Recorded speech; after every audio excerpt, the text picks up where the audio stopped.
తాజ్ మహల్ నిర్మాణం ఒక అద్భుతం కథ. మొఘల్ చక్రవర్తి షాజహాన్ తన ప్రియ భార్య ముంతాజ్ మహల్ స్మారకార్థం 1632 తాజ్ మహల్ నిర్మాణాన్ని ప్రారంభించాడు. ఈ అద్భుత కట్టడం పూర్తయ్యేందుకు 22 సంవత్సరాలు పట్టింది.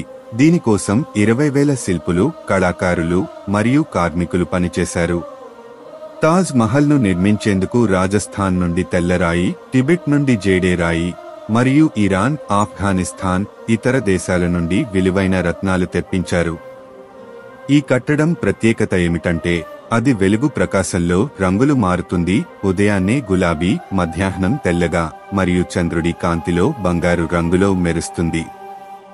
1983 యునెస్కో ప్రపంచ వారసత్వ కట్టడంగా గుర్తింపు పొందిన తాజ్ మహల్ ప్రేమకు నిలువెత్తు నిదర్శనంగా ప్రపంచానికి అద్భుత ఆభరణంగా నిలుస్తోంది. మీరు దీన్ని ప్రత్యక్షంగా చూసే అవకాశం వచ్చిందా? కామెంట్లో చెప్పండి.